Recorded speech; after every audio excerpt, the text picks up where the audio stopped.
Vamos a nuestra clase número 9.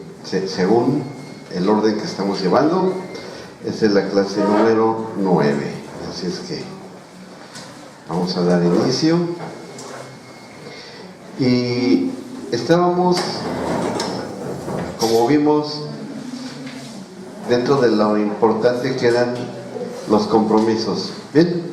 ¿Se acuerdan del compromiso que vimos? Que era el compromiso que se estaba adquiriendo con el rey Ezequías, exactamente. Nada más para acordarnos nuevamente el enfoque que tienen estos pactos. Los pactos personales tienen que ver con la salvación personal, pero los pactos que consideran los ámbitos o las instituciones es en donde se desenvolverán aquellos que estén considerados dentro del nuevo pacto. ¿Bien? Es decir, no podemos habitar nosotros teniendo una experiencia del nuevo nacimiento para la eternidad, estar viviendo en un planeta bajo corrupción. Imaginen ustedes que cómo serían las cosas si ya hemos estado ubicados en el cumplimiento profético de las bodas del Cordero. Después de eso, ya está aquí el Señor Jesucristo reinando, todos felices y contentos, pero todavía viviendo bajo las circunstancias de maldición que hubo por causa del pecado de Adán sobre la creación. Estamos en la página 15 de su manual, si quieren ubicarse. La página 15, donde dice pacto con Ezequías. Imaginen ustedes cómo sería el vivir en un planeta donde todavía hubiese terremotos, inundaciones, catástrofes naturales, donde todavía imperaran los virus, las bacterias, los animales venenosos. O sea, es incompatible el que se pudiese vivir de esa manera, ¿verdad? Entonces, debía haber una solución que el mismo Señor iba a dar para que eso también se hiciera como en el diseño original. ¿Cómo es esto? A través de los pactos institucionales o de las instituciones, que eso es precisamente lo que está sucediendo con el rey Ezequías. Y de ahí ya habíamos visto que lo primero que hizo el rey Ezequías fue hacer y lo dice él, hacer un pacto con Dios eterno, perpetuo, para restaurar en primer lugar la comunión entre Dios y los hombres. ¿Sí? ¿Qué es lo que él hace? En los primeros días de su reinado, restaura las puertas del templo. Entran los sacerdotes, entran los levitas se van a encargar de sacar toda la inmundicia. Y cada cosa que el rey Ezequías hizo tenía una alta repercusión en lo que la iglesia después iba a hacer. ¿Sí? ¿Qué es lo que hace después el rey Ezequías cuando los levitas han sacado todos los ídolos que había metido el rey Acab? Que ellos se santifican y los sacerdotes también acaban de limpiar bien el interior del templo, y el templo queda listo con todos sus aparatos, con todas sus cosas que se utilizaban para hacer los cultos que hacían los sacerdotes en el templo, que después se continuaría hasta que fue destruido el templo en el año 70 después de Cristo. ¿Qué es lo que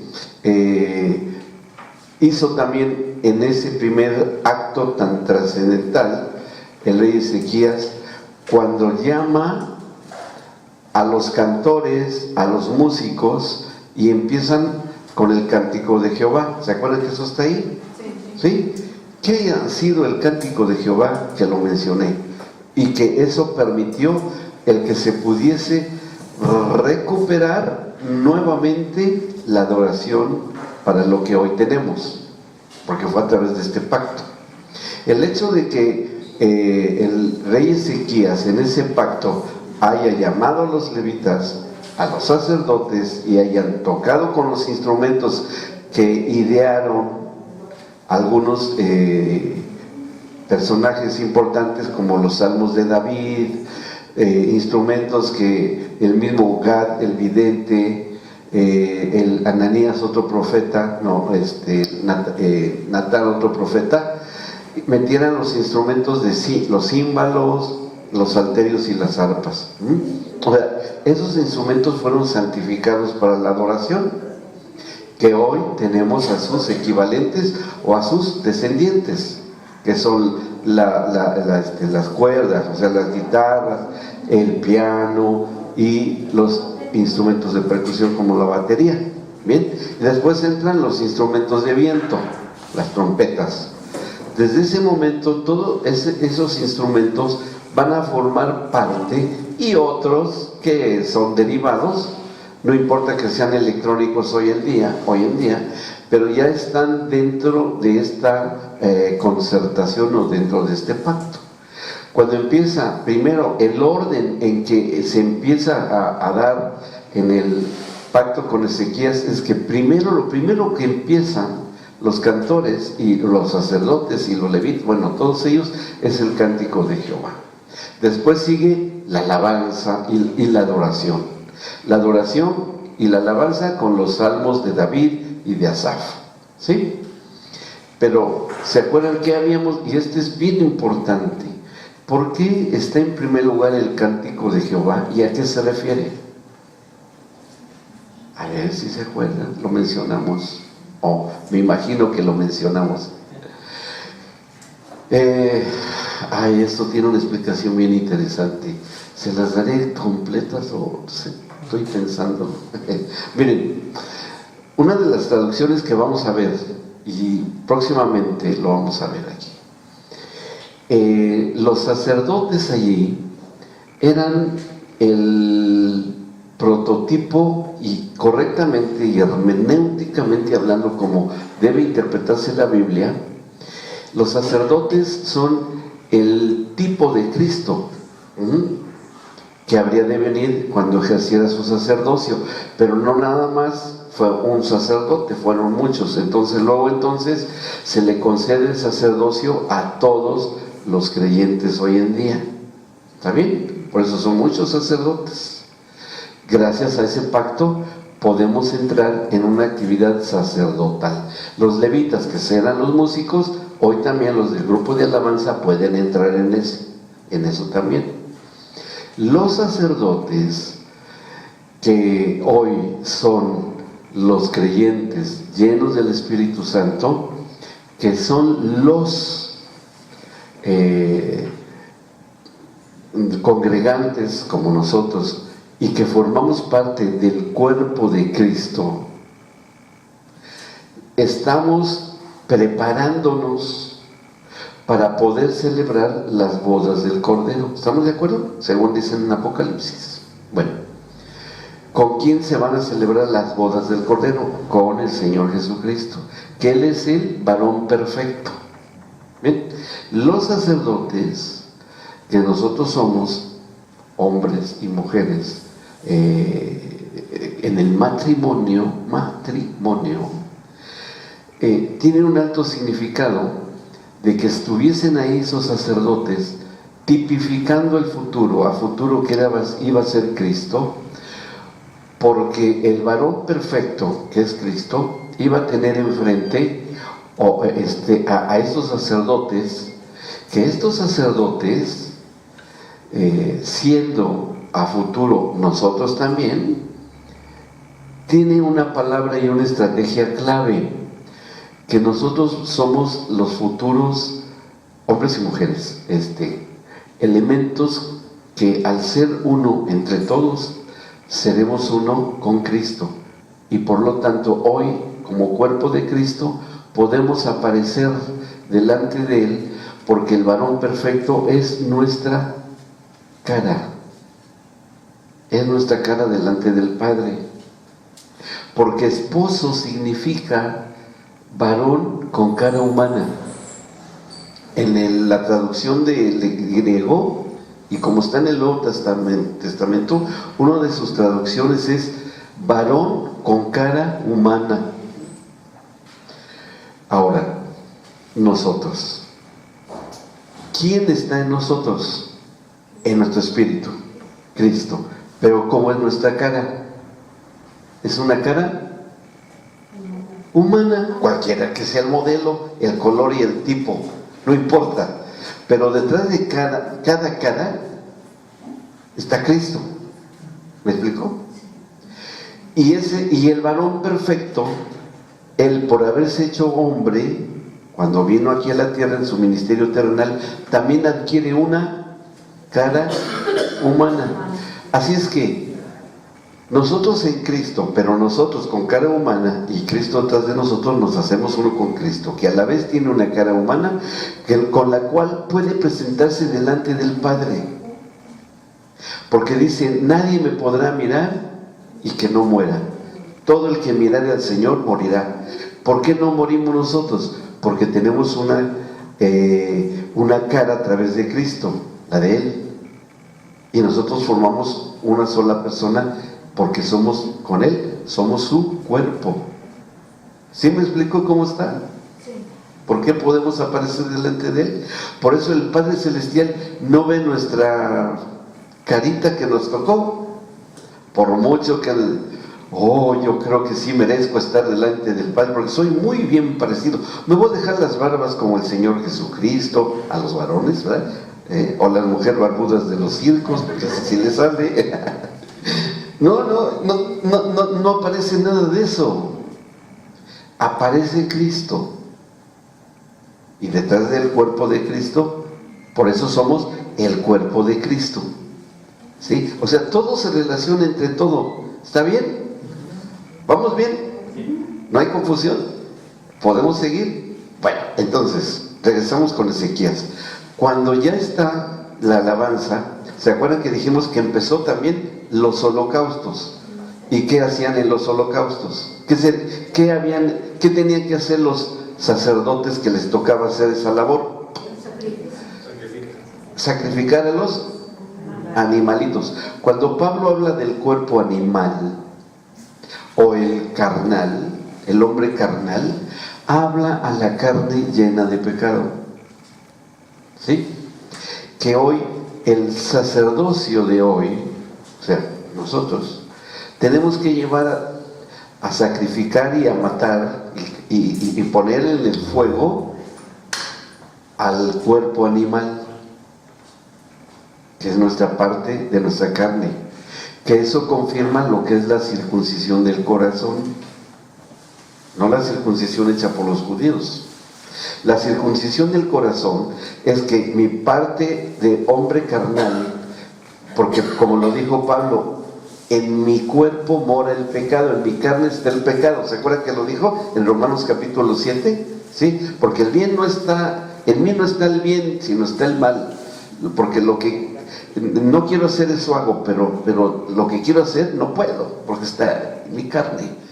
En el tiempo de adoración, y de la adoración ahí, cuando estamos en las reuniones, en ese momento nuestra carne o el hombre carnal tiene que ser llevado al sacrificio para que sea quemado. ¿Sí? Es decir, estamos echando en el fuego el prepucio del corazón. Y lo que queda al descubierto es ese varón que somos delante del Señor como cuerpo de Él. Por eso es importante la adoración. Cuando lo hacemos con esta plena conciencia de lo que es, ¿sí? Entonces realmente la adoración sí llega a la presencia del Padre, porque al quemarse la carne sube el humo, y dice que es olor fragante para Él cuando se quema y se consume la carne. ¿Está bien? Y llega delante de la presencia y dice, verdaderamente en este momento mis hijos, que yo veo en la cara de mi hijo en ellos, están quemando todo lo que pueda contener su carne llena de pecado. Bien, por eso dice Juan el apóstol, que nadie diga que no peca porque mentiría. ¿En qué sentido lo dice Juan el apóstol? De que nuestra carne, aún que es algo espiritual, ese prepucio del corazón, aun cuando le echemos en la lumbre, en la que se consuma, potencialmente podemos volver a pecar. Por eso es que el acto de la adoración se puede hacer continuamente, pero pues depende también cada quien, ¿verdad? Depende. Cuando celebramos la cena del Señor, ¿qué es lo que hacemos? Hacemos un pacto o recordamos un pacto. Bien, el corte y el derramamiento, el corte de la carne y el derramamiento de sangre. ¿De quién? De Jesucristo. Pero lo que estamos cortando ahí es un pan y es jugo de uva procesado. ¿Está bien? Bueno, cada vez que hacemos el memorial, realmente nosotros estamos reconociendo y recordando lo que hizo el Señor Jesucristo en la cruz del Calvario, pero también de que yo estoy conscientemente ejecutando esa labor de circuncisión del corazón por si acaso he cometido una falta. ¿Sí? ¿Vamos bien? Bueno, ok. Ahora, una vez que ya se hace eso, y abran sus Biblias en el segundo libro de las Crónicas. Sí, pregunta, viene. No, ¿Cierto? claro, el tema del cántico de Jehová. Ah, eso es, a eso vamos. Es que quiero que veamos dentro de este orden que ya he narrado. Pati, ¿puedes ver el enfoque si está bien apuntada la cámara? Porque me hizo el favor, Guillermo, pero las estaturas. Bien, gracias. Miren, vean cómo está dentro de este orden. Cuando están haciendo ya hicieron todos los sacrificios. Segundo de las Crónicas, capítulo 29, versículo vamos a leer desde el 27 a la mitad del versículo. Dice, y cuando comenzó el holocausto, comenzó también el cántico de Jehová. Ahí, cuando comenzó, fíjense, en cuanto comienza el holocausto y suenan las trompetas y los instrumentos, empieza el cántico de Jehová. ¿Qué podemos decir nosotros que es ese cántico de Jehová? Es el Cristo que mora en nosotros, adorando al Padre Celestial. Él en nosotros, adorando al Padre. Ese es el cántico de Jehová. ¿Sí? O también por ahí se le llama cántico nuevo. Pero el cántico de Jehová que está aquí es el momento en el que el Hijo de Dios en nosotros empieza a adorar a su Padre. Ahora, ¿cómo será una alabanza de ese tipo y una adoración? ¿Cómo llegará el Padre? ¿Qué cantará el Padre? Esto les va a ayudar mucho para entender cómo debe ser la configuración de los cantos de adoración el día de hoy. ¿Sí? Les va a ayudar para esa configuración, sobre todo a los que tocan música y saben, o que tienen el don de la composición musical. ¿Bien? ¿Qué creen que le cantaría ahora, hoy, ahí en el lugar, en la congregación donde estén? ¿Qué le cantaría el Señor Jesucristo al Padre? ¿Qué le diría? Cansado del camino, o que estoy alegre y bailando porque ahora tengo todas las bendiciones. O sea, ¿qué cantaría? ¿Qué se imaginan ustedes que cantará el Hijo del Dios Altísimo allí en ese momento al Padre? ¿Qué le cantaría? ¿Hablaría de él mismo? No, ¿verdad? Va a alabar al Padre. ¿Qué cosas podría decirle al Padre? Santo, todopoderoso, eres único, tú perdonas, tú amas, tú eres amor, tú eres el Espíritu de la iglesia. ¿Por qué? ¿Y por qué lo puede hacer el Señor Jesús? Porque a la vez también se está adorando a sí mismo. La plenitud de la deidad, en pleno, todos los tres, en el canto de adoración en las congregaciones, se exalta a sí mismo. ¿Y por qué lo hace? Lo saltó hasta los humos, sí, pero hay una razón muy poderosa de por qué lo está haciendo ya ahí, a partir de ahí hasta el día de hoy. ¿Por qué? Porque ¿qué había pasado antes de ese pacto para atrás? ¿Qué había pasado con la adoración? Estaba perdida, porque ¿quién se la había llevado? Satanás. Entonces aquí queda pactada que la adoración y la alabanza iba a ser redimida, y la redime el Señor Jesucristo, porque muchas veces el Señor Jesucristo se dedicó a ustedes vean, todo lo que, cuando Jesús hablaba del Padre, ¿qué hablaba de él? Padre, te alabo porque esto no se lo revelaste a los entendidos y sabios de este siglo, sino a lo vil y menospreciado del mundo, a ellos se los has revelado. Y todo lo que el Señor Jesucristo hablaba y decía que exaltaba al Padre, eso es exaltación y cantos de adoración al Padre, aunque lo estuviera hablando, no importa. Todo lo que Él dijera, todo lo que Él habló y mencionó, todo es dirigido para adoración del Padre, para que en el momento en el que Él fuese llevado a la cruz, también en Él, como el sacerdote eterno, el Melquisedec del que se habla con Abraham, o sea, toda la actividad sacerdotal, hoy la familia entonces puede hacer el cántico de Jehová, o el cántico al Padre, ahí en su casa, o tendrá que hacerlo forzosamente en los recintos, en lo edilicio, en los lugares, en la congregación, o lo podrá hacer en su casa. Pero ¿y si el papá no es músico, ni la mamá tampoco, y cantan como una especie de ganso con faringitis? Se imaginarán cómo se oirá eso, ¿no? Pero ¿podrá hacerlo? Es que no están cantando, no estamos adorando nosotros. ¿Quién lo está haciendo? El Padre, el Señor Jesucristo en nosotros. No importa la edad, no importa la edad, no importa, tendrá que tener el ministerio de la alabanza. No, nada que ver. Entonces, Él como sacerdote, que fue el máximo sacrificio entre todo lo que hubo, de todo lo que pasó, Él lo redimió.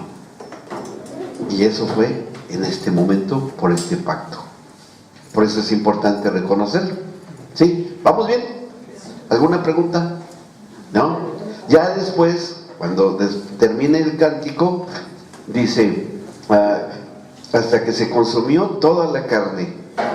Y cuando acabaron de ofrecer, se inclinó el rey, todos los que con él estaban y adoraron. Entonces, en el 30, entonces sí, el rey Ezequías y los príncipes dijeron a los levitas que alabasen al Señor. Ahora sí, ahora viene la segunda parte, que alabasen al Señor con las palabras de David y de Asaf vidente. Y ellos alabaron con gran alegría y se inclinaron y adoraron. Ahora sí. Ahora sí es la iglesia tal como es en alabanza y adoración.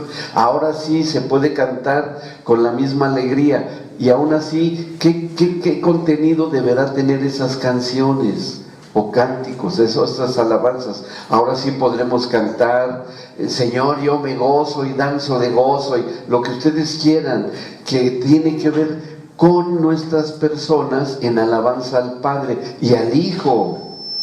¿Sí? No hay ningún problema, lo podemos hacer. Pero lo importante es que ya se hizo que el canto de adoración principal ya lo hubiese hecho el Hijo. ¿Está bien? ¿Vamos bien? A veces en las congregaciones, a veces le pegan a esto. Es decir, a veces lo hacen y le dan al blanco, al clavo. A veces lo hacen, pero no siempre. No siempre. Porque la tendencia del hombre natural todavía ve como meritorio el hecho de que ahora sea un hijo de Dios, como que se lo ganó por su esfuerzo, ¿no? Por obras. Cuando se piensa que se ganó por obras la salvación, los que adoran, los que cantan, los que alaban, se van a cantar a sí mismo. Y eso no es así. Sino que el canto, la adoración y la alabanza es dirigida totalmente, total y absolutamente al Padre, al Hijo y a nuestra comunión con Él. No dejamos de incluirlo a Él. Sí pueden hacer las composiciones que quieran, incluyendo al Hijo. Señor Jesús, tú te gozaste cuando saliste de la tumba, los ángeles salieron, movieron esa piedra y saliste brillante de gloria, y todos los hombres se postraron delante de tu presencia y te adoraron porque tú eres el Dios encarnado que vino a redimirnos. Bueno, pónganle música a eso que acabo de decir. No sé, lo acabo de inventar. Es muy diferente a los cantos de autoexaltación del creyente. Esos no son oídos en el cielo, no sirven para nada.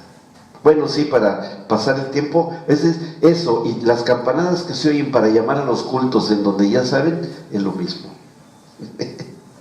¿Sí? Llamadas a tin, tin, tin, tin, tin, tin, ya vengan y reúnense. Es lo mismo, no sirve de nada. ¿Ah? Bueno, así es. Yo no sé, aquí dice, yo lo estoy inventando. Bueno, seguimos. Ahora, una vez que ya está esto, empezamos con otra parte importante. Porque aquí ya van dos instituciones que ya me dijeron bien la clase anterior. Primero era se restablece la comunión, ¿sí? Segundo, junto con la adoración y la alabanza. Pero también ahora se va a otra institución, que ya estaba la de gobierno también y autoridad, por tratarse de un rey el que lo hizo. Vamos a la tercera, otra tercera de las instituciones. Ezequías en el 31 dijo: bueno, ya se consagraron, ahora el Señor, acérquense pues, ahora sí se pueden acercar y presenten sacrificios y alabanzas en la casa del Señor. Dice: y la multitud presentó en la casa del Señor y presentó sacrificios y alabanzas. Bueno, a ver, pero si ya lo habían hecho, ya habían cantado alabanzas, ¿no? ¿Se acuerdan que lo leímos antes? Ya lo habían hecho, ya habían hecho sacrificios, pero ahora los vuelve a convocar a que hagan sacrificios y alabanzas. Ya no era la carne que se había quemado de los animales, ahora es otra cosa. Ahí vamos, dice: y todos los generosos de corazón trajeron holocaustos. ¿Y cómo le llama Pablo a estas mismas personas el día de hoy? Esto es del antiguo pacto, a los generosos de corazón. ¿Y Pablo cómo les llama? Allí en Corintios está, y en otras partes: los que dan, los que son y dan con alegría. Los generosos de corazón son los dadores que dan con alegría. No es cosa que inventaron los pastores eso para... Ay, a mí cómo me da así cuando llego a ver en lo que sale en internet hoy, no, que los pastores se llevan los diezmos, todo. Bueno, entonces que esas personas que protesten, que ellos paguen los alquileres y los servicios, y que paguen a los empleados de la limpieza, ¿ok? Bueno, que ellos lo paguen si no les gusta. Pero ese no es el plan de Dios. Es un sacrificio, y sacrificio en la extensión de la palabra, Bueno, y dice: generosos de corazón trajeron holocaustos, y fue el número de holocaustos que trajo la congregación que estaba ahí en ese momento, que eran los sacerdotes y los levitas. Esos eran los que estaban ahí, ¿sí? Dice: 70 bueyes, 100 carneros y 200 corderos, todo para el holocausto de Jehová. O sea, por el número tan reducido de animalitos, aunque fuesen animales, pero la intención del sacrificio era ya otra, ¿sí? Lo vamos a ver. Eran pocos realmente, 70 bueyes, 100 carneros y 200 corderos. Realmente son muy poquitos, ¿verdad? Pero era el número de sacerdotes y levitas que estaban allí. Eran pocos, eran los que estaban ahí. Y bueno, dice después, y las ofrendas fueron, ahora sí va subiendo, 600 bueyes y 3000 ovejas. Mas los sacerdotes eran pocos. Ahí está, eran pocos. ¿De dónde salieron esos 600 bueyes y 3000 ovejas? Y aquí es importante entender algo. ¿Por qué fueron bueyes y ovejas? ¿Por qué no eran patos? ¿O qué tal un rinoceronte, no? ¿O un león? ¿O una jirafa tan grandototes que están? Un elefante, imaginen, y trajeron un elefante. ¿Cómo si el animal tan más grande de la naturaleza? No, y al rato dijeron unos que iban a tener una ballena azul, que es la más grande de todos los mamíferos. ¿Por qué bueyes y ovejas? Porque también tienen un gran significado. ¿Para qué servían los bueyes en ese tiempo? Para el trabajo, para el arado en el campo, ¿verdad? ¿Y para qué servían? Aparte de alimento. ¿Y para qué servían las ovejas? Para sacar la lana. ¿Para qué? Para el vestido. O sea, lo que estaban haciendo y dando a entender con estos sacrificios es: Señor, te traemos en sacrificio esto, pero que tú dentro de este pacto vas a corresponder con algo. Vas a redimir el trabajo y el vestido de tus hijos. Economía. Pero con ese principio, de ese significado. O sea, quiere decir que cuando hoy entendemos nosotros con claridad que al dar yo mi generosidad, no voy a tener ya hoy un buey y una oveja. Lo que yo voy a tener va a ser el resultado de lo que yo percibo a través del símbolo que es el dinero, porque eso no es más que un símbolo. Pero el Señor me va a corresponder y va a decir: bien, tienes tu trabajo asegurado, no te va a faltar, y no te va a faltar vestido. ¿Por qué? Porque lo estás confirmando, este pacto que se hizo, y yo te correspondo. ¿Sí? Eso significa. Bueno, seguimos, dice,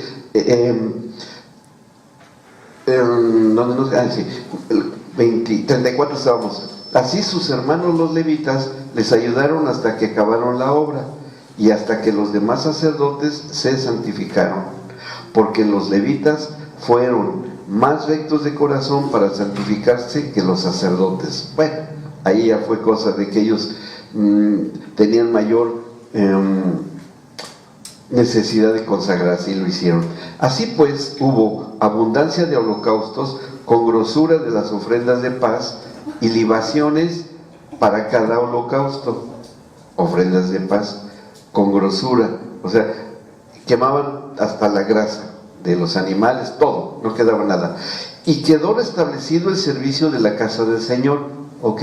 O sea, aquí ya las reuniones que hoy hacemos no son un capricho que nos reunamos, es dentro de este pacto. Que se haga el servicio en la casa del Señor. Tanto en estos templos que son el Espíritu Santo, como hoy una construcción. Dice: y se alegró Ezequías con todo el pueblo. Y fíjense al final lo que dice el 36. Finalmente, ¿quién hizo esto? De que Dios hubiese preparado el pueblo, porque la cosa fue hecha rápidamente. No se tardaron, lo hicieron bien y de buenas, de buena manera. Va otra cosa más.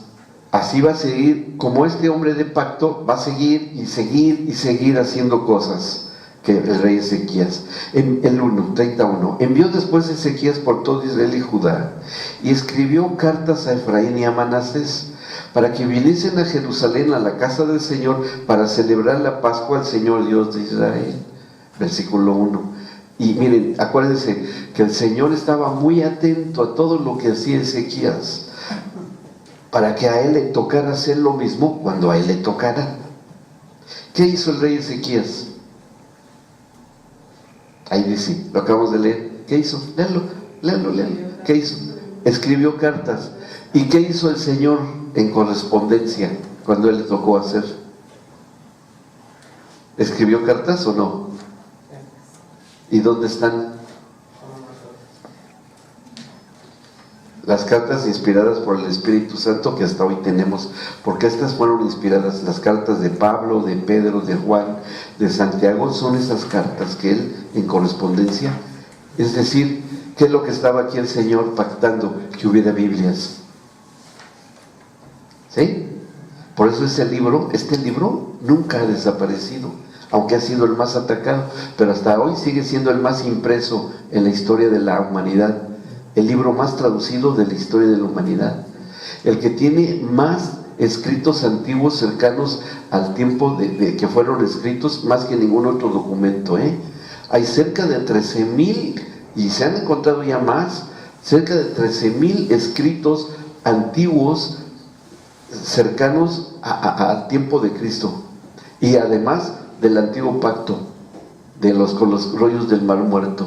No hay ningún libro que tengamos hoy que tenga tantas documentación antigua cercano a su publicación como a los hechos que se dieron y que fueron escritos. No hay nada más que como la Biblia.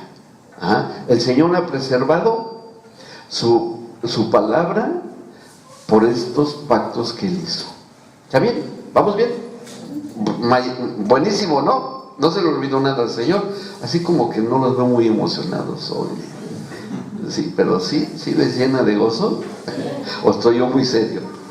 Vean la cara de mi esposita. Ella sí está muy contenta. Bien. Bueno, sigue. Dice, además que, aparte de que escribió cartas, ¿qué más hizo? Para que viniesen a Jerusalén, a la casa del Señor, para celebrar la Pascua. ¿Hoy celebramos nosotros la Pascua? No, porque no somos los judíos, y los de Israel sí la tienen que hacer, ¿no? Porque es el programa de Israel que el Señor hizo para ellos. Pero nosotros sí celebramos otra cosa que es muy parecida a la Pascua y que de ahí proviene, y esa es la cena del Señor. ¿Sí? Está pactado. Tampoco es invento está dentro de los pactos. Bueno, el rey, dice en el 2, y el rey había tomado consejo con sus príncipes y con toda la congregación en Jerusalén para celebrar la Pascua en el mes segundo, porque entonces no la podían celebrar. ¿Sí? Estamos en el segundo de Crónicas, capítulo 30, y estoy leyendo ahora el número 2. Qué mal está esto. Estamos en la página 15. Es un parrafito nada más del manual. Vamos ahí. Pero como recordarán, yo les dije que iba a ser yo más explícito en esto, porque tiene que ver mucho la familia con todo esto, para que la familia que entiende esto sea realmente bendecida. ¿En serio? ¿En serio? Así es. Bueno, número 3. Porque entonces no la podían celebrar, por cuanto no había suficientes sacerdotes santificados, ni el pueblo se había reunido en Jerusalén. Todavía no, estaban todos por todos lados. Esto agradó al rey y a toda la multitud, que se volviera a celebrar la Pascua. Y determinaron, fíjense lo que hace el rey ahora, hacer pasar pregón por todo Israel. ¿Qué es pregonar? Hablar y todo, ¿verdad? Salir y hablar. ¿Qué se estaba estableciendo dentro del pacto con Ezequías? Que hubiese la predicación a través de él, o el evangelismo a través de la predicación, como quieran. ¿Sí? Se estaba dando la autorización legal de parte del Señor a que hubiese evangelismo. ¿Sí? Dice después, bueno, por todo Israel, desde Berseba hasta Dan, para que viniesen a celebrar la Pascua al Señor Dios de Israel en Jerusalén, porque en mucho tiempo no la habían celebrado el modo que está escrito. Fueron pues correos con cartas de mano del rey y de sus príncipes por todo Israel y Judá, como el rey lo había mandado, y decían, fíjense el contenido de la carta: hijos de Israel, vuélvanse al Señor, el Dios de Abraham, de Isaac y de Israel, y Él se volverá al remanente que ha quedado de la mano de los reyes de Asiria. No sean como sus padres y como sus hermanos, que se rebelaron contra el Señor, el Dios de sus padres, y Él los entregó a desolación, como ustedes ven. No endurezcan pues ahora su cerviz como sus padres. Sométanse al Señor y vengan a su santuario, el cual ha santificado para siempre, y sirvan al Señor su Dios, y el ardor de su ira se apartará de ustedes. Porque si se volvieren al Señor, sus hermanos y sus hijos hallarán misericordia. A ver, sus hermanos y sus hijos. ¿Y qué está incluyendo aquí el rey Ezequías a quienes le está dando esta promesa? A familias. Aquí es cuando se está configurando a la institución de la familia para que entre dentro de este pacto, ¿sí? A sus hermanos y sus hijos hallarán misericordia delante de los que los tienen cautivos. ¿A quién tienen cautivos hoy? A muchos hijos de creyentes. ¿Qué los mantendrá cautivos? El pecado, sí, pero sean más prácticos, más realistas de lo que pasa el día de hoy. ¿A las drogas? Sí. ¿A la concupiscencia? Sí. A todo lo que sea que hoy hace que se pierdan los jóvenes, los hijos. Eso. Y bueno, dice, volverán a esta tierra porque el Señor su Dios es clemente y misericordioso, y no apartará de ustedes su rostro si ustedes se volvieren a Él. Pasaron pues los correos de ciudad en ciudad por la tierra de Efraín, Manasés, hasta Zabulón, mas se reían y burlaban de ellos. Quedó en el pacto. Porque hoy se burlan de los evangelistas y se ríen de ellos. Sí, ¿verdad? Así es que, pues no hay problema, aguanten. Se van a burlar, está bien, no hay problema. Pero a pesar de eso, que hubo esto burla, en el 11 dice, con todo eso algunos hombres de Aser, de Manasés, Zabulón, se humillaron y vinieron a Jerusalén. En Judá también estuvo la mano de Dios, no otra mano que hay aquí en Argentina, la de veras, la mano de Dios, para darles un solo corazón, para cumplir el mensaje del rey y de los príncipes conforme a la palabra del Señor. Y se reunió en Jerusalén mucha gente para celebrar la fiesta solemne de los panes sin levadura el mes segundo, una vasta reunión. Y levantándose, quitaron los altares que había en Jerusalén, quitaron también todos los altares de incienso y los echaron al torrente de Cedrón. O sea, todo lo que era idolatría y a dioses falsos, lo sacaron. Sacrificaron entonces la Pascua a los 14 días del mes segundo, y los sacerdotes y los levitas, llenos de vergüenza, se santificaron y trajeron los holocaustos a la casa del Señor y tomaron su lugar en los turnos de costumbre conforme a la ley de Moisés, varón de Dios. Y los sacerdotes esparcían la sangre que recibían de manos de los levitas, porque había muchos en la congregación que no estaban santificados. Está bien. Y por eso los levitas sacrificaban la Pascua por todos los que no se habían purificado, para santificarlos al Señor. ¿Y sabe qué surge aquí? La intercesión. ¿Sí? Porque estaban intercediendo por sus hermanos. Dice, porque una gran multitud del pueblo de Efraín y Manasés, Sacar, Zabulón, no se habían purificado y comieron la Pascua no conforme a lo que está escrito. Mas Ezequías, el rey, la autoridad de gobierno, Ezequías, oró por ellos diciendo, el Señor, que es bueno, sea propicio a todo aquel que ha preparado su corazón para buscar a Dios, a Jehová el Dios de sus padres, aunque no esté purificado según los ritos de purificación del santuario. O sea, podían entrar a las reuniones, aunque trajeran algo arrastrando, como es suceder en las congregaciones. Y no se puede ni debe excluir a ningún pecador que llegue a la congregación. ¿Por qué?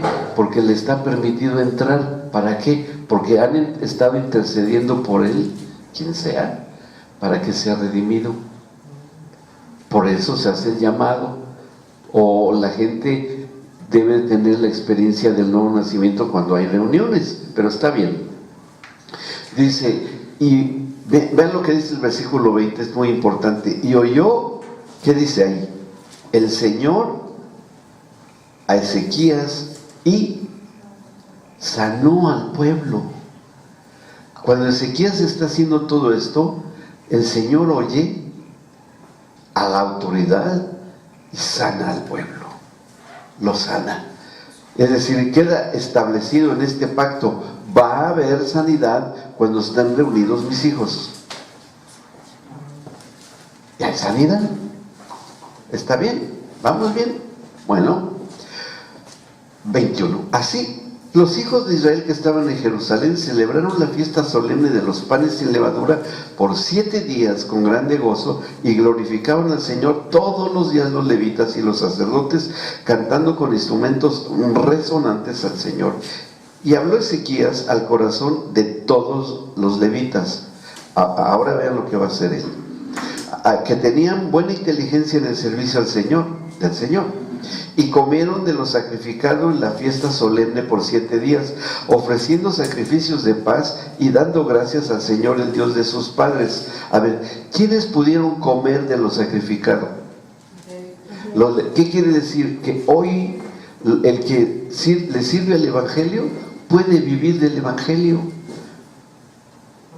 puede tomar del Evangelio. El pastor, el que sirva de tiempo completo, puede participar del alimento que se ha ofrecido en sacrificio. El que ustedes escuchan que se queja, que protesta, que exige que se le compruebe que por qué el pastor vive y vive también tiene su forma de cómo, de lo que ingresa por diezmos y ofrendas, es porque está dentro de este pacto. ¿Sí? Números 18 dice, no lo vamos a leer, nada más se los digo, que el Señor da autorización, y eso está dentro del pacto del Sinaí o del pacto con Moisés, que tiene derecho a vivir. Pero él, lo que hace en este caso el pastor, es que él tiene derecho al diezmo de los diezmos, al diezmo de los diezmos. O sea, el 10% del 10%, que en el total es el 1%. Si alguien sabe de números, me podrá decir si estoy en lo correcto o no. Y así es como debe ser. Obviamente que si es una macro congregación, ¿cuánto será el 1% de lo que entra? Pero el 99% se queda para el servicio que sea necesario hacer en la congregación. Suficiente para vivir en paz, no con riqueza ni lujo, pero sí en paz, ¿sí?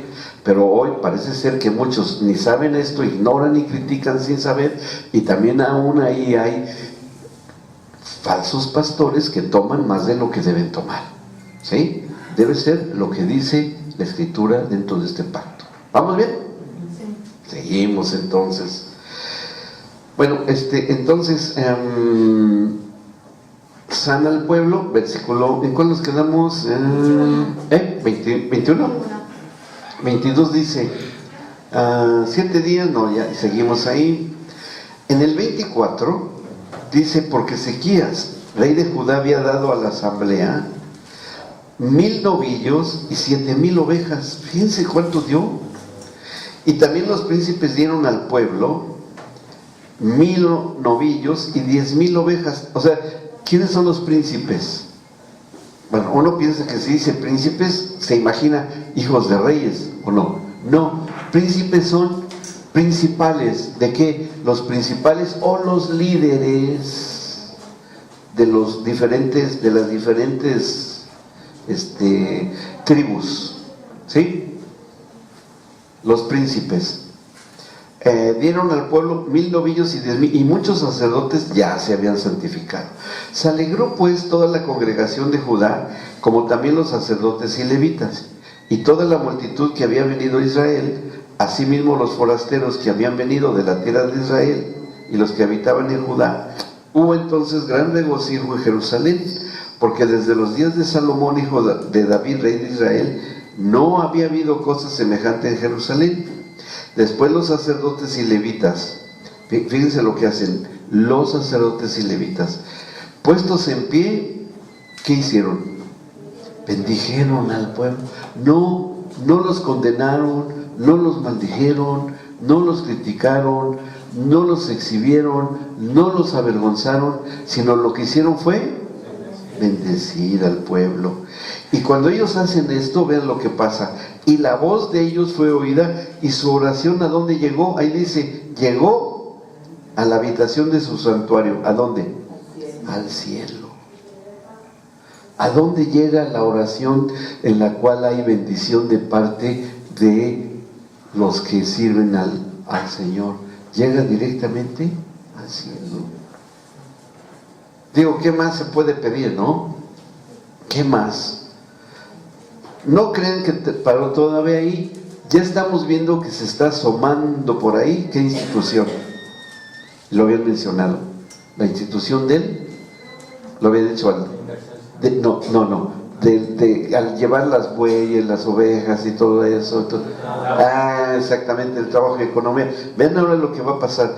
Dice, hechas todas estas cosas, todos los de Israel que habían estado allí salieron por las ciudades de Judá, quebraron las estatuas y destruyeron las imágenes de Acera. Acera, ¿quién fue Acera? No era la esposa del hombre de acero, como algunos me llegaron a contestar en un examen. No. Acera era una entidad, una diosa, entre comillas, que manejaba la sexualidad del pueblo. El hecho de que ellos hayan ido a quebrar las imágenes y las estatuas de Acera, ¿qué mensaje le estaban enviando al Señor? Que tenía que ser ¿qué? Santificada y redimida ¿qué?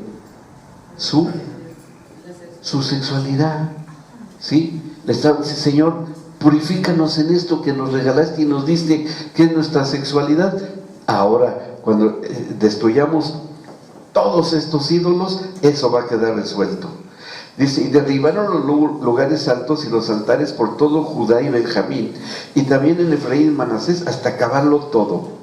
Después se volvieron todos los hijos de Israel a sus ciudades, cada uno a su posesión. Número 2, versículo 2. Y arregló Ezequías la distribución de los sacerdotes y de los levitas, conforme a sus turnos, cada uno según su oficio. ¿Qué está haciendo ahora el rey Ezequías, que va a quedar bajo pacto también? Él va a establecer la organización de la casa de Dios. O sea, todo el orden que se lleva, todo lo que se hace. Vean, por ejemplo, ¿cómo encontraron hoy las mesitas acá? ¿En desorden o en orden? ¿Y por qué se hace?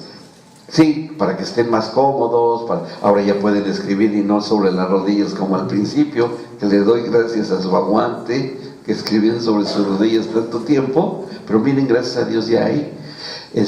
Pero eso es porque es un pacto.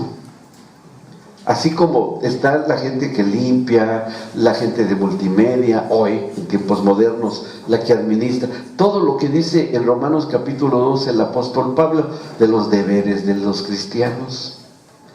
No es cosa del nuevo pacto, es cosa de los dos. Se dio en el antiguo por esto y se cumplió en el nuevo, y lo seguimos cumpliendo hasta hoy.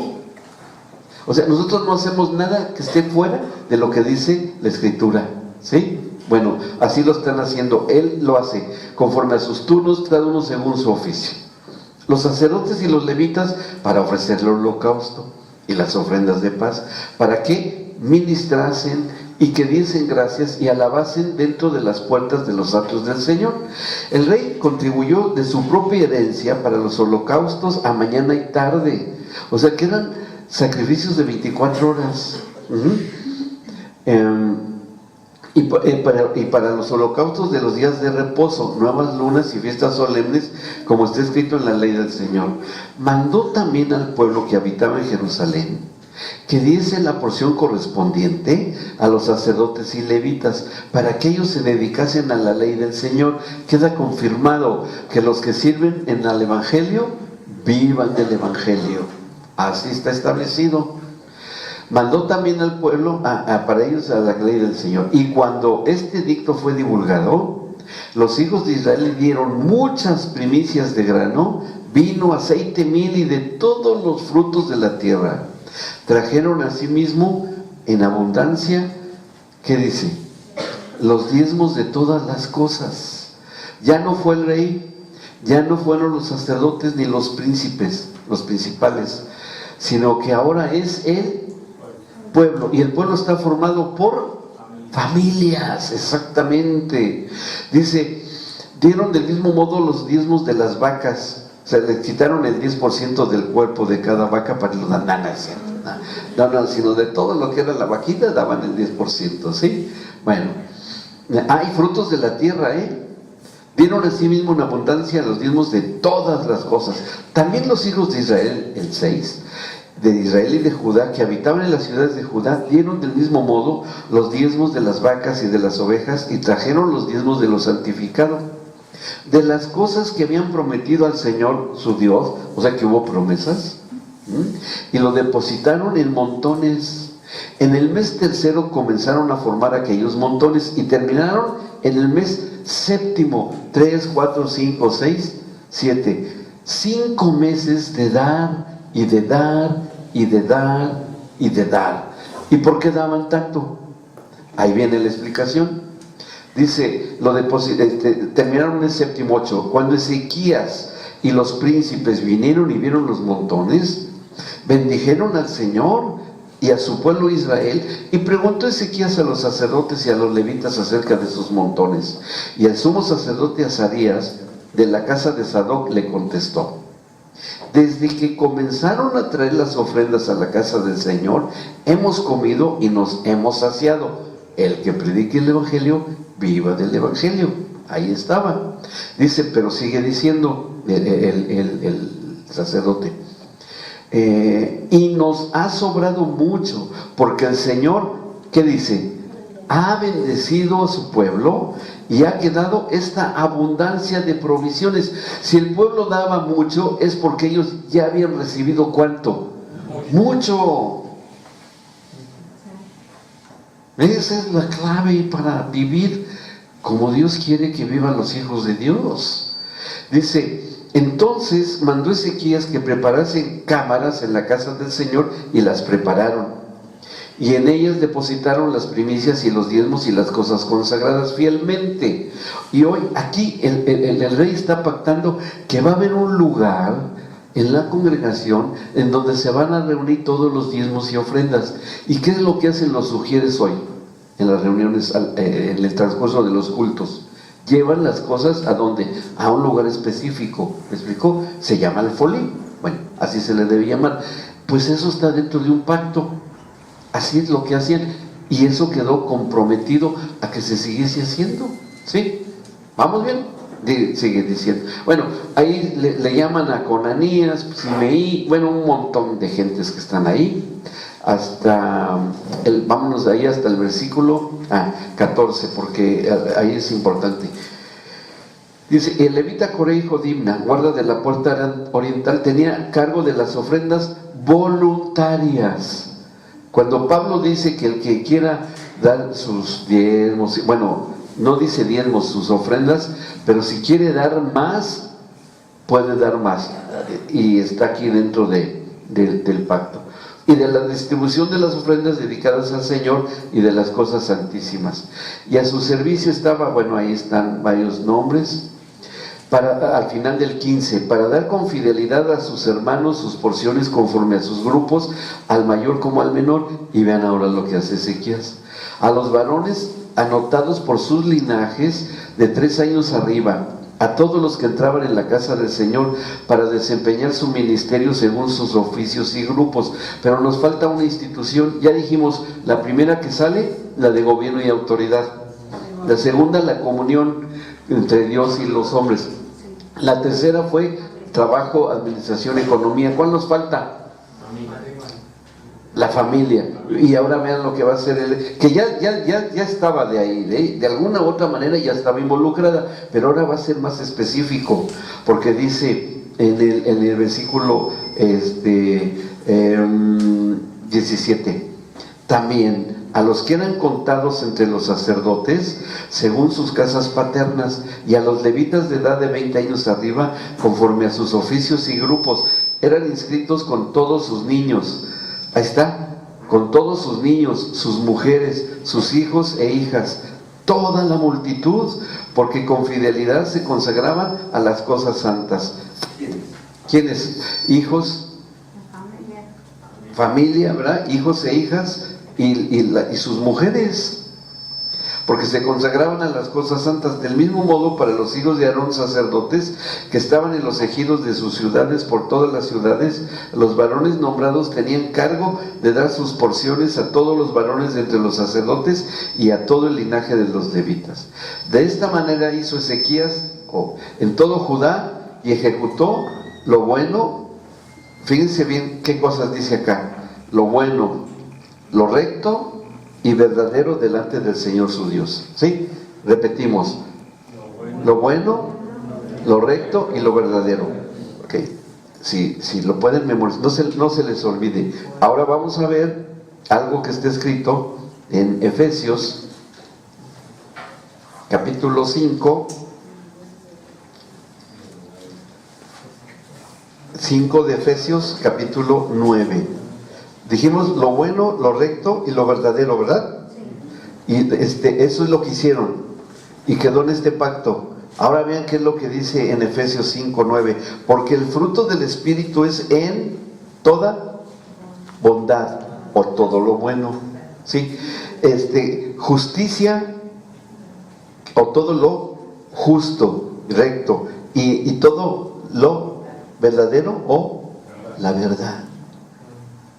Y está cumplido en el nuevo pacto, y es el fruto del Espíritu en las familias. Ahí está. ¿Sí?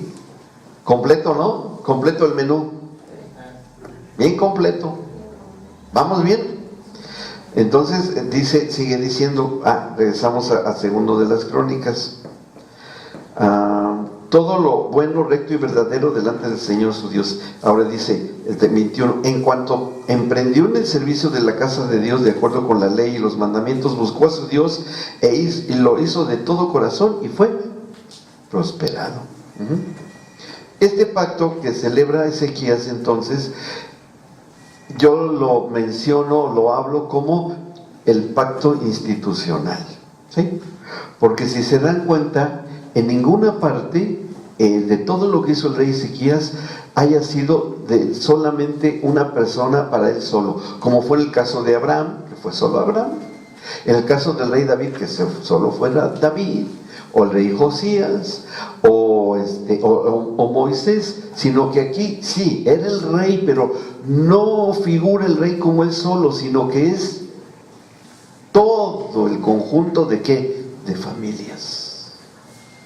Cuando una familia tiene revelación de que los ámbitos o las instituciones que son las que forman el reino de Dios, lo comprende, lo obedece, lo que le toca hacer, entonces por cumplimiento del pacto, a través del nuevo pacto, el Señor lo hace, lo cumple. Y ya cuando lleguemos por el módulo de consejería y de familia disfuncional, que lo vamos a hacer en uno solo, en un solo módulo, porque es muy parecido, tiene muchas cosas. Lo que ustedes van a detectar para ministrar, aconsejar y ayudar a las familias, dentro de lo que ustedes, en otras cosas, quitando lo personal, lo que ustedes deben de indagar es si hay 1, 2, 3 o 4 instituciones que en la cual están fallando. ¿Sí? ¿Estás fallando en tu matrimonio o familia? ¿Estás fallando en tu economía, en tu trabajo, o en tu gobierno y autoridad, o en tu comunión. Porque los pactos, para que se cumplan, ¿cuántos términos se deben de cumplir? Todos. Si falla un solo de los términos de pacto, el Señor no puede comprometerse, no puede. Sí, nos ayuda, nos sustenta, nos preserva, nos guarda y nos cuida. Dice, pero ¿cómo voy a prosperar en su trabajo, en economía, a uno que anda en adulterio? ¿Cómo? No puedo, no lo va a hacer. ¿Me explico? No lo va a hacer. Ni ninguno de los otros, cualquiera que sea. Tienen que entonces tener la conciencia plena de que deben de empezar a trabajar a que permitan que la redención institucional empiece a darse en su ámbito de familia, cada uno de ellos. Vamos a revisar en qué estamos mal como matrimonio y como familia, y vamos a permitir que el Señor nos restaure y nos levante. Vamos a hacer la revisión de por qué estamos siempre con necesidades económicas, con deudas, con que no tenemos y no tenemos trabajo. Algo hay dentro de este pacto, algo que está funcionando mal. Hay que ver cómo está nuestra comunión, nuestra relación con el Señor. ¿Por qué? Porque como que no nos oye, no nos hace caso, oramos y vamos a las reuniones los domingos. Todo eso, que eso no tiene nada que ver, eso es religión, sino que es comunión, es intimidad. Y autoridad sobre la creación, que ya dijimos que cómo es que hoy nos damos cuenta de lo que es la autoridad sobre la creación. ¿Cómo creen que se pueda manifestar hoy en la vida práctica y diaria el que tenemos autoridad sobre lo creado? Por ejemplo, denme ejemplos. Claro, porque las enfermedades, ¿de qué forman parte los microbios? ¿De la creación? Sí. ¿Los virus? Claro. ¿Los parásitos? Sí. Todo lo que se ha creado. Y bueno, si es parte de autoridad sobre la creación, a ver, un ejemplo. Si una familia tiene hambre porque no tiene para comprar comida, y tiene poca su comunión es mediocre, su relación con el Señor, y el esposo o la esposa están fallando en pecados pecados sexuales, y no tienen ahí para darle de comer a sus hijos, es común lo que le estoy diciendo yo. ¿Esos casos son comunes? ¿Existirán? Sí. ¿Qué les dirían ustedes? ¿Cómo analizarían? A ver, díganme, ¿qué empezarían por hacer? Llevando ya conocimiento que ustedes ya tienen. ¿Qué indagarían? ¿Qué le preguntarían? ¿Cómo andan en qué cosa? ¿Cómo anda su comunión con el Señor? Es decir, si oran, si están orando, si están leyendo la Biblia, si se congregan. ¿Me explicó? Porque puede ser que uno no quiera y diga, no, ¿yo para qué? Bueno, está bien, que no lo haga y ya. Pero habrá consecuencias. Y luego hasta se enojan con Dios. No, que Dios, que qué. Sí, pero espérame, es que no es cosa de Dios, es cosa de que alguien o varios miembros de la familia están en una situación de deficiencia en eso. Pastor, sí. Cuando Jesús le dice, vete y no peques más para que no te venga otra cosa peor. Ahí está. Aplica ese principio. ¿Sí? Entonces, no es complicado. ¿Se dan cuenta? No es complicado. Pero hay que entenderlo. Bien. Ahora, tenemos que entender cómo fue que el Señor Jesús redimió las instituciones. Porque Él tuvo que redimirlas. Les he dicho un poco, pero tienen que saberlo perfectamente para que quede en ustedes bien establecida a través de la revelación de la palabra de Dios, cómo Cristo redimió todo eso para que no solamente lo podamos vivir nosotros, sino para que se lo podamos enseñar a otros. ¿Está bien? ¿Alguna pregunta? Que ya estamos en el tiempo, ¿no? ¿Vamos bien? Bueno, ok. Que Dios les bendiga y vayan a descansar.